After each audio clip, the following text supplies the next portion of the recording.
আসসালামু আলাইকুম, welcome to my channel pathway information. আশা করি সবাই ভালো আছেন। যেখান থেকে আমার ভিডিওটি দেখছেন সবাইকে আমার শুভেচ্ছা। এটি হচ্ছে খাগড়াছড়ি শহর, খাগড়াছড়ির মেইন প্রাণকেন্দ্র শাপলা চত্বর। আপনারা যখন খাগড়াছড়ির বাইরে থেকে খাগড়াছড়ি আসবেন তখন আপনাদেরকে এই শাপলা চত্বরের পাশেই নামতে হবে।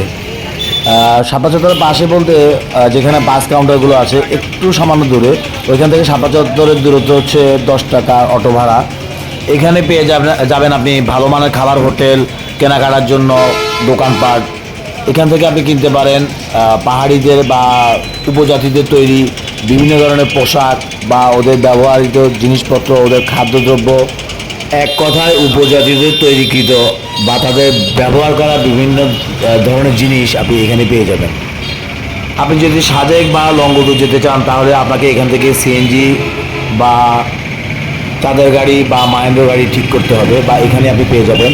এখান থেকে চাঁদের গাড়ি, মাহেন্দ্র গাড়ি এবং সিএনজিগুলো ভাড়ায় পেয়ে যাবেন। এবং এখান থেকে সিএনজি নিলে বা মাহেন্দ্র গাড়ি বা যে কোনো গাড়ি আপনি নেন, আপনাকে দরদাম নিয়ে চিন্তা করতে হবে না, ওদের রেটটা ফিক্সড করা।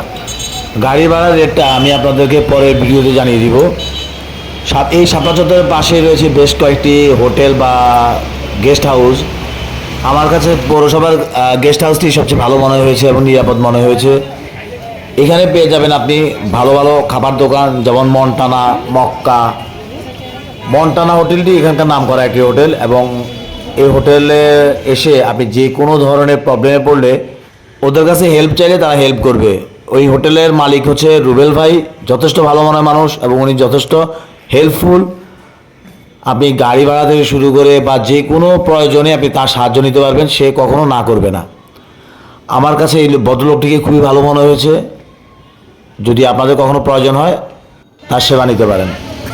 এই খাগড়াছড়িতে আসা যাওয়া করার জন্য রয়েছে বেশ কিছু ভালো মানের বাস, যেমন এসি বাসের ভিতর রয়েছে গ্রিন লাইন, শ্যামলী, হানিফ, রবি, সেন্ট মার্টিন। নন এসির ভিতর রয়েছে হানিফ, শ্যামলী, শান্তি পরিবহন। প্রত্যেকটা বাসের সার্ভিস খুব ভালো। আপনি যে কোনো বাসে করে আপনার সুবিধা মতো আসতে পারবেন এবং যেতে পারবেন। তবে একটি কথা মনে রাখবেন, রাতের বেলায় আপনার নির্দিষ্ট টাইম ছাড়া কিন্তু খাগড়াছড়ি আসা যাবে না, যাওয়া যাবে না। একটি নির্দিষ্ট টাইমে স্কট দিয়ে খাগড়াছড়িতে ঢুকতে হয় এবং খাগড়াছড়ি থেকে বেরোতে হয়। রাতের বেলা যাওয়া আসার জন্য এই স্কটের ব্যাপারটা আপনারা মাথায় রাখবেন। খাগড়াছড়িতে কিন্তু রিক্সা অ্যাভেলেবেল না। আপনাকে কোথাও যেতে হলে অবশ্যই অটো বা সিএনজির সাহায্য নিতে হবে, বা অটো বা সিএনজিতে করে যেতে হবে।